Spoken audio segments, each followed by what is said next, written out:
Listening test instructions. The listening test is about 50 minutes. There are 6 parts in listening test. You will have about 6 minutes to listen to each passage and answer the questions. The passage will be played once.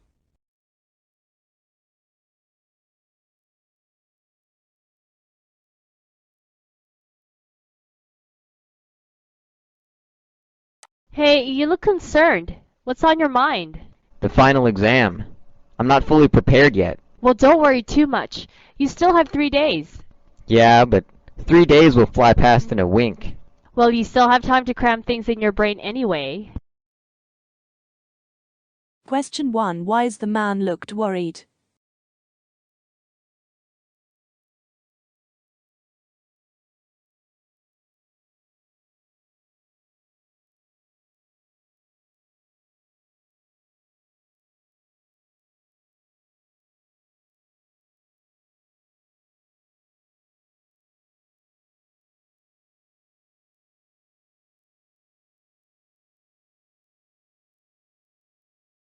You will hear a conversation in 3 sections.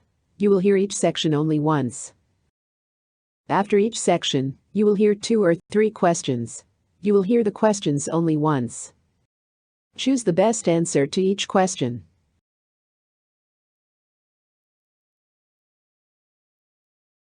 Hi, I bought this phone about 2 weeks ago and I'm already having trouble with the battery. It barely lasts half a day, even though I'm not using it that much. I'm sorry to hear that, Daniel. Let me take a look. When you say half a day, do you mean around 4 to 5 hours of use? Yes, sometimes even less. I charge it fully overnight, but by early afternoon, it's already down to 20%. That does sound frustrating. Can you tell me how you usually use your phone during the day? Mostly calls, messages, and a bit of social media. I don't really play games or watch long videos. All right. Have you noticed if the phone gets warm while you're using it, or even when it's just sitting idle? Now that you mention it, yes, it feels warm in my pocket sometimes. That's helpful information. A phone heating up can drain the battery faster. Let me first check the battery health and usage settings. Sure, I was worried I might have bought a faulty phone. Not necessarily. Many new phones have background features that consume power without the user realizing it. We'll go through everything step by step. That's a relief. I really like the phone otherwise. Good to hear. Let me unlock the settings and see what's running in the background. Question 1. What can be inferred about Daniel's main concern?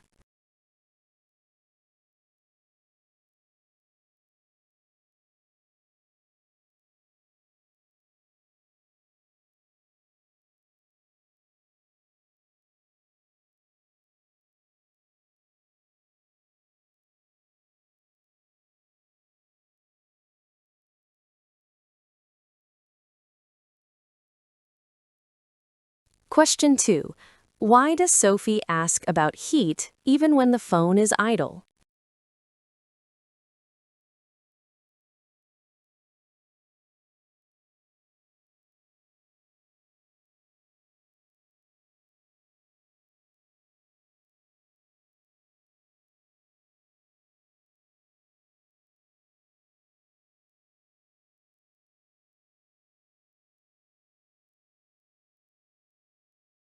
Question 3.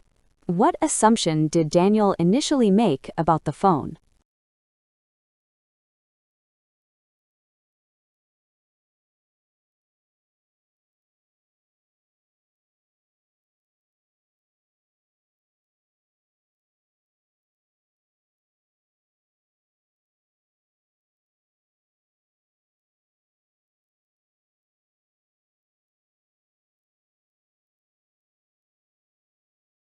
You will hear the second section of the conversation shortly.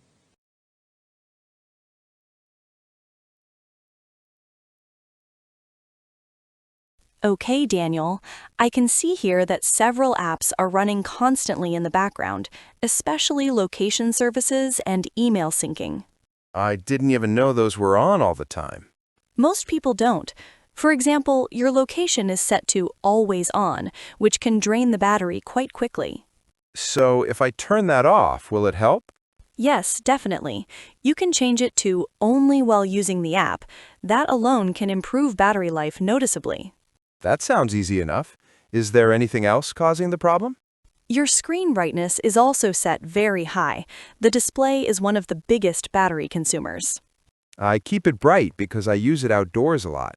That makes sense, but you could try using adaptive brightness. It adjusts automatically based on lighting conditions. I didn't realize that was an option. It is, and it's quite effective. Also, I see your phone is still syncing old data from your previous device. Oh, I transferred everything on the first day.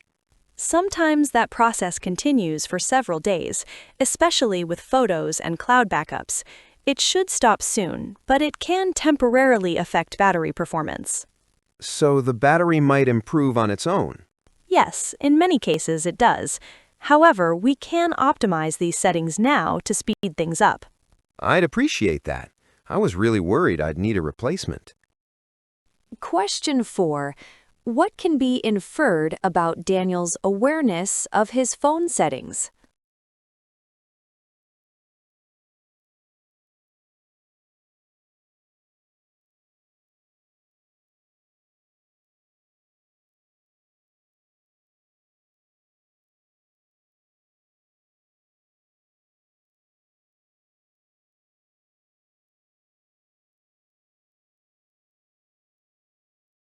Question 5.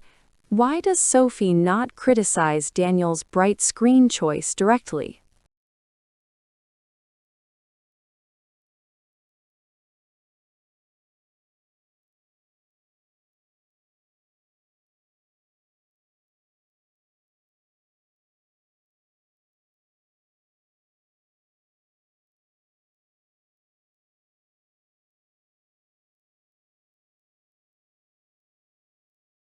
Question 6.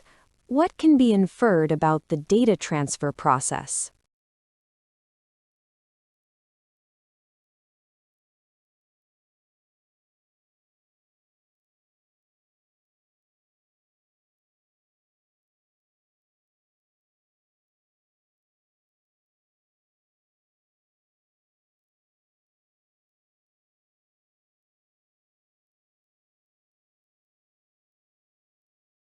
You will hear the third section of the conversation shortly.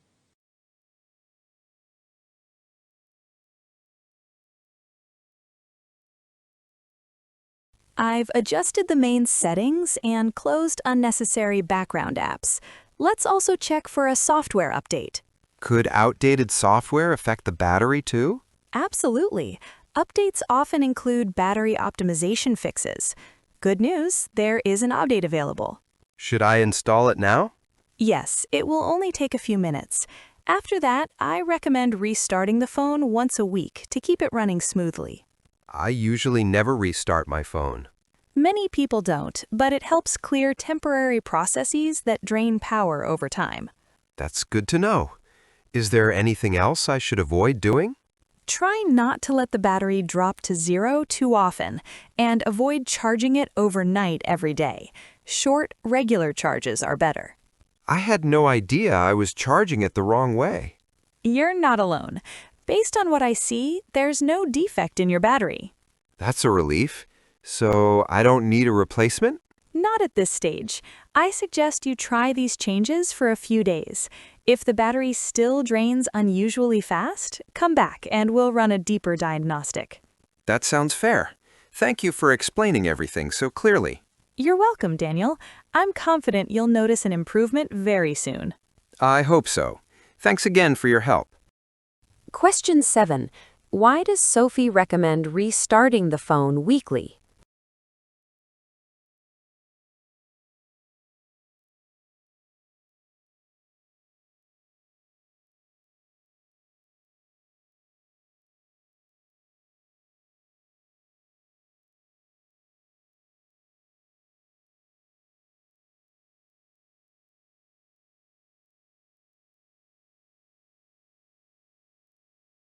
Question 8. What assumption does Sophie make when advising Daniel about charging habits?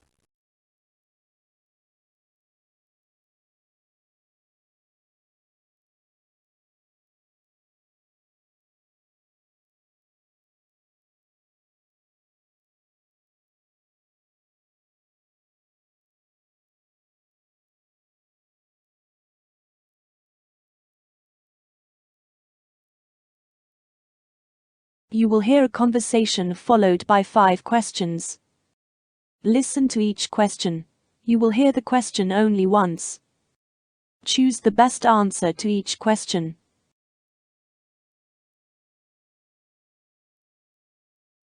Hey, Liam, got a sec?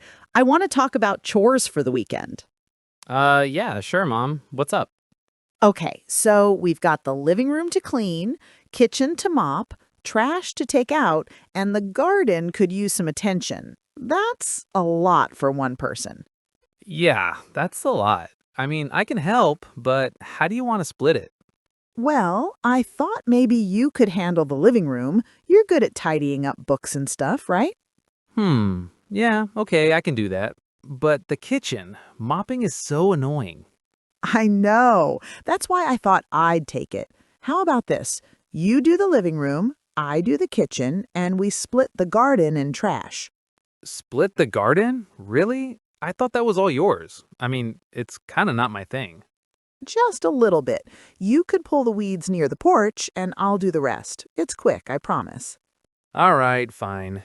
And the trash? Saturday morning, you take the bins out. I'll help if they're heavy. Okay, so living room, porch garden, and trash bins for me, kitchen, and rest of the garden for you. Exactly. Oh, and we could make it fun. Play some music while cleaning? Yes, definitely. Pop, rock, something upbeat. Sure, pop and rock, and we can take breaks, grab a snack or something. Snacks are good motivation. What about Sunday? Same chores or different? Maybe we switch it up a bit. You can help me in the kitchen for a little, and I can do some of the living room. Keeps it from getting boring. Yeah, I don't mind helping in the kitchen for a bit, and I can try organizing some of your books too. That's perfect. Thanks, Liam. Makes everything easier. It's okay, Mom. I know you do a lot already. Plus, music and snacks make it kind of fun. Glad you think so. So, Saturday plan, living room, small garden, trash for you, kitchen and rest of garden for me. Sunday, swap some tasks, music and snacks included. Sounds perfect. Maybe we can even sneak in some video games after. That's the spirit. All right, let's stick to this plan and see how it goes. Yeah, let's do it. Shouldn't be too bad with music and snacks. Exactly. Teamwork makes it easier. Question 1. How does Sarah ensure Liam's participation in chores?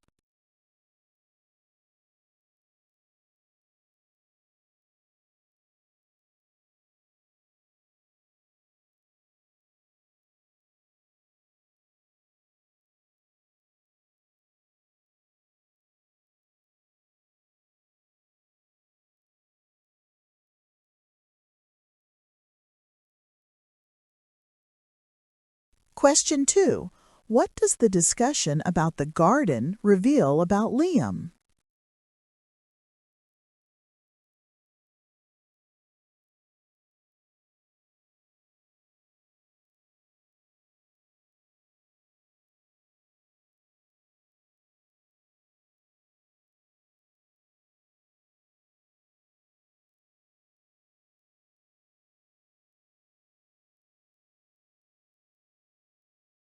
Question 3. What is the implied benefit of switching chores on Sunday?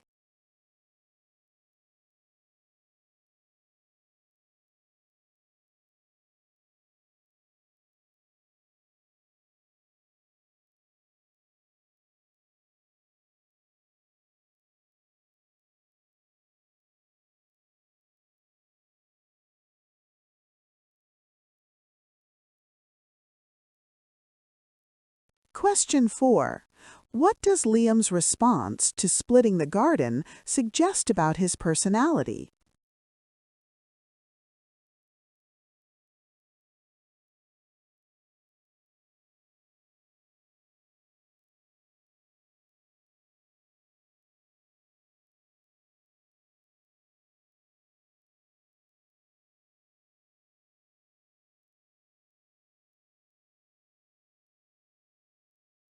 Question 5.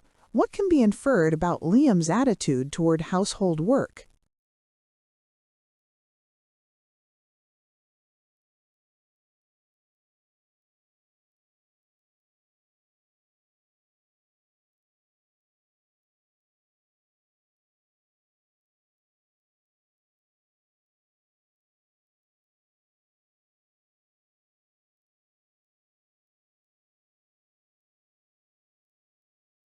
You will hear a conversation followed by 6 questions. Listen to each question. You will hear the question only once. Choose the best answer to each question.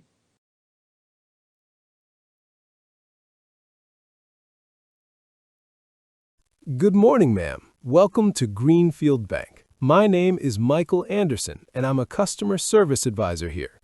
How may I help you today? Good morning. Thank you. I recently received a letter from the bank informing me that one of my savings accounts has become dormant. I'd like to understand what that means and what steps I can take, including closing the account if necessary. Of course, Miss Mitchell. A dormant account is one that hasn't had any customer-initiated activity, such as deposits, withdrawals, or transfers for an extended period, usually over 2 years. According to our system, your savings account has not been used for almost 3 years. I wasn't aware of that. I opened the account several years ago but stopped using it after relocating for work. Are there any problems with keeping a dormant account open?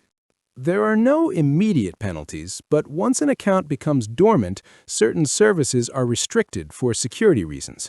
For example, online banking access is suspended, and in some cases, maintenance fees may apply depending on the account type. That's why we encourage customers to either reactivate or close dormant accounts. I understand. What options do I have now? You have 3 options. First, you can reactivate the account by completing identity verification and making a transaction. Second, you can transfer the remaining balance to another active account. Third, if you no longer need the account, you may choose to close it permanently. I already have an active savings account with this bank, so I don't think I need this one anymore. How much money is currently in the dormant account? Let me check that for you. The current balance is 2,800 rupees, including accumulated interest. All right. If I decide to close the account, will the balance be transferred automatically?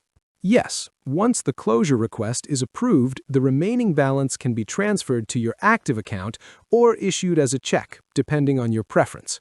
I'd prefer the balance be transferred to my active account. What documents will I need? You'll need a valid photo ID, such as a passport or driving license, along with proof of address. Because the account is dormant, we'll also need to complete signature verification. That shouldn't be a problem. Can the account be closed today? We can submit the request today, but the closure process usually takes 3 to 5 working days. During this time, the account will remain inactive. That's fine. Are there any charges for closing the account? No, there are no charges for closing a dormant savings account. There are also no outstanding fees on your account. Great. Please go ahead and close the account. Certainly. I'll prepare the closure form now. Please review the information and sign where indicated. You'll receive confirmation once the account is officially closed. Thank you for your help. You're welcome, Miss Mitchell. Thank you for banking with us, and have a wonderful day. Question 1. Why did the bank contact Miss Mitchell?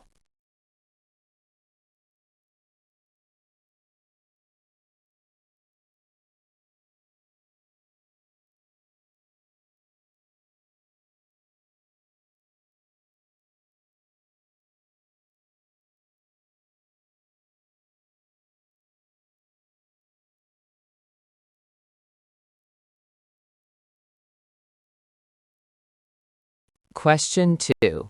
What is the primary consequence of dormancy?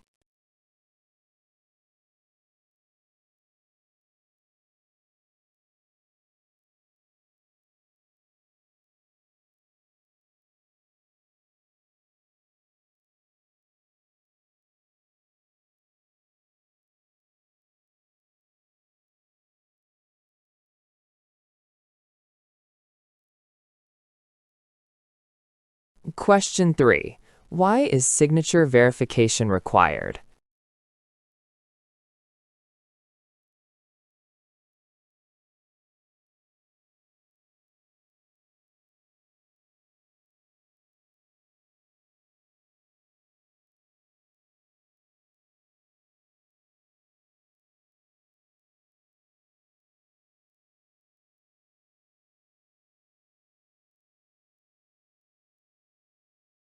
Question 4.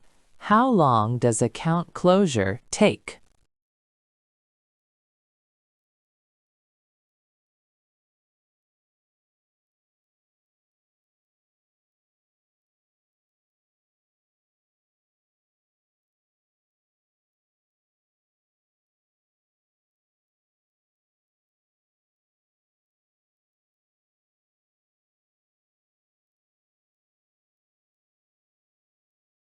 Question 5. How does Ms. Mitchell respond to closure procedures?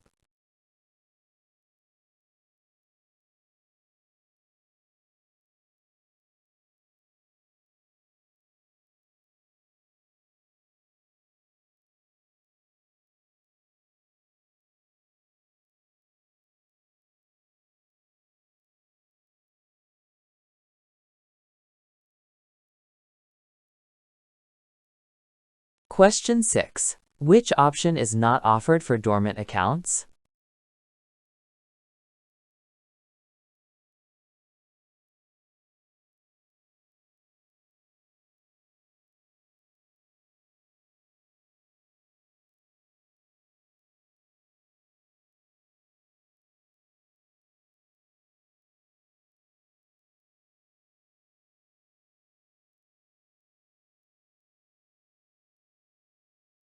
You will hear a news item once. It is about 1.5 minutes long. Then 5 questions will appear. Choose the best way to complete each statement from the drop-down menu.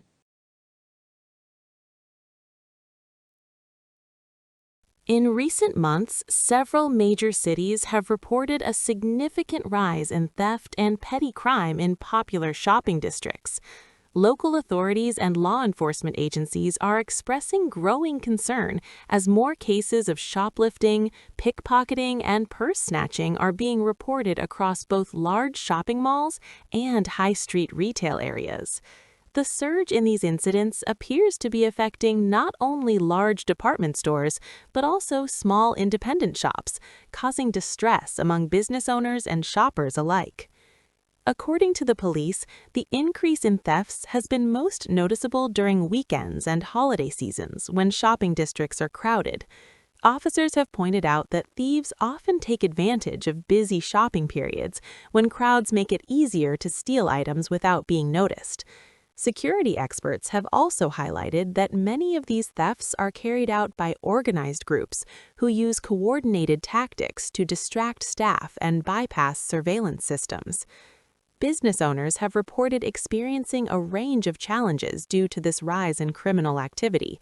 Some have noticed that the frequency of shoplifting incidents has forced them to increase staffing in stores, invest in additional security cameras, and implement new inventory management systems to prevent losses. Many shopkeepers have expressed frustration at the financial impact, noting that stolen merchandise not only causes immediate monetary losses, but also increases insurance costs and affects overall business confidence. Shoppers, too, have begun to feel the effects of the situation. Many people report feeling uneasy while visiting crowded shopping areas, particularly in the evening or during peak hours. Some have stated that they are now more cautious with their belongings, keeping wallets, handbags, and personal items more securely, while others admit to avoiding certain streets or shopping centers entirely. Local authorities emphasize that public awareness and vigilance are key in combating these thefts, encouraging shoppers to remain alert and report any suspicious activity immediately. Law enforcement agencies are taking several steps to address the problem. Increased police patrols in busy shopping districts are being implemented, alongside undercover operations aimed at identifying repeat offenders and organized theft networks. Additionally, police departments are collaborating with store management and security personnel to share information and improve coordination. Some cities have launched public awareness campaigns that provide tips for preventing theft and educating both shop owners and the public about common tactics used by thieves. Experts suggest that technology is also playing an important role in reducing incidents. Advanced security systems, including CCTV with facial recognition, smart alarms, and electronic tagging of merchandise, are becoming more widespread. Retailers are increasingly turning to these tools to deter potential thieves and assist in quickly identifying those who commit theft.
You will listen to a 2 minutes video. Then 8 questions appear. Choose the best way to answer each question.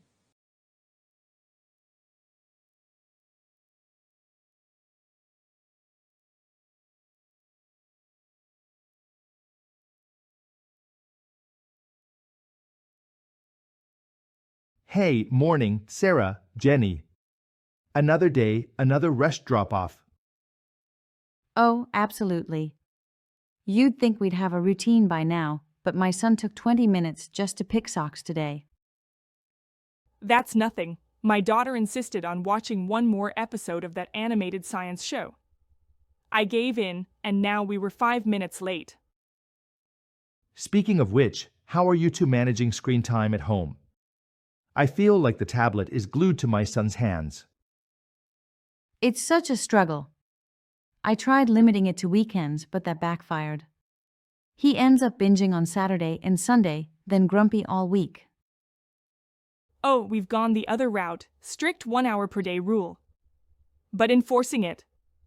That's the real issue. She hides the iPad and sneaks it under her blanket at night. Really? That's crafty. We tried using one of those parental control apps. What's it called? Screenwise. But my son figured out how to override it in a day. My wife says we should just lead by example and cut our own screen time first. I'm not entirely convinced that works, though.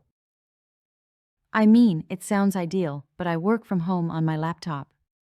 He sees me online all day and assumes it's the same as his games. Exactly. It's hard to draw that line. We did try screen-free Wednesdays once.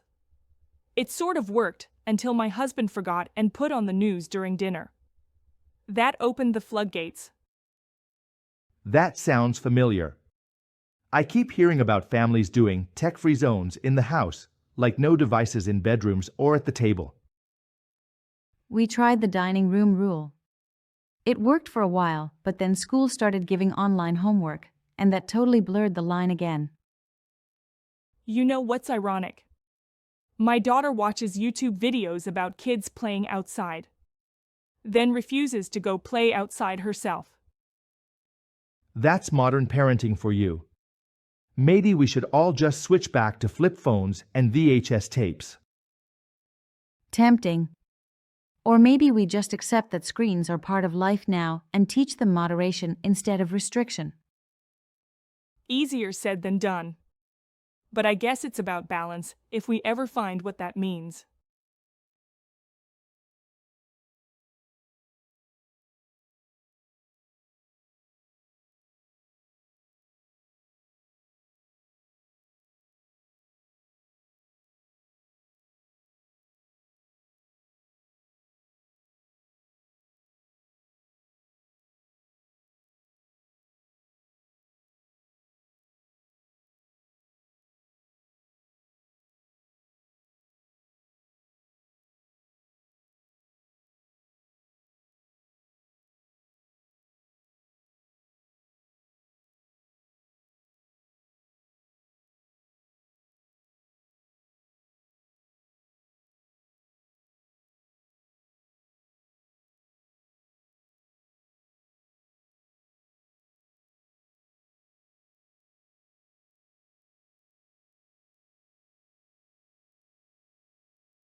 You will hear a report once.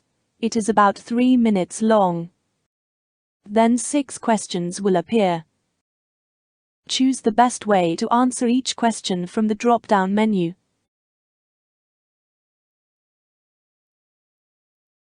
Rotational job roles in companies are increasingly seen as a strategic approach to enhance employee skills and foster overall professional growth. In many organizations, employees are given the opportunity to work in different departments or take on varied roles within the company over a specified period. This approach allows them to gain exposure to multiple facets of the business rather than being confined to a single position. The viewpoint presented emphasizes that such rotations are not merely about changing job titles, but rather about building a diverse skill set that can benefit both the employee and the organization. One key argument is that rotational roles provide employees with a deeper understanding of how the organization operates as a whole. By experiencing different functions, such as marketing, finance, operations, or human resources, individuals can connect their day-to-day responsibilities with the company's larger goals. This broader perspective helps employees make more informed decisions and encourages innovative thinking. It also enables them to recognize interdependencies between departments, leading to more effective collaboration across teams. Employees who have a comprehensive view of the organization are often better equipped to identify problems, propose solutions, and contribute to strategic planning. Another point raised is the impact of rotational roles on skill development. Employees gain both technical and soft skills through exposure to various job functions. For example, someone who rotates from a technical team to a client-facing role might develop communication and negotiation skills in addition to enhancing their technical expertise. Similarly, rotating into management or leadership roles allows employees to cultivate skills in decision-making, team management, and project coordination. These experiences create a more versatile workforce where employees are capable of handling multiple responsibilities and adapting to new challenges with greater ease. The presentation also highlights the motivational benefits of rotational roles. Employees often find that moving between different roles keeps work engaging and reduces monotony. This variety can prevent burnout and increase job satisfaction, which in turn can lead to higher retention rates. Furthermore, rotational programs demonstrate an organization's investment in employee growth, showing staff that their career development is valued. This sense of recognition and opportunity can encourage employees to take initiative, learn proactively, and embrace continuous professional development. In addition, the viewpoint mentions that rotational roles support succession planning and talent management. By allowing employees to experience multiple positions, companies can better assess their capabilities and identify potential leaders. Employees who have successfully rotated through various functions often develop a well-rounded skill set that makes them strong candidates for higher-level positions. It also allows companies to build internal pipelines of talent rather than relying solely on external recruitment for critical roles.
Visit celpipmocktest.com for authentic Celpip mock tests and see the difference in your performance.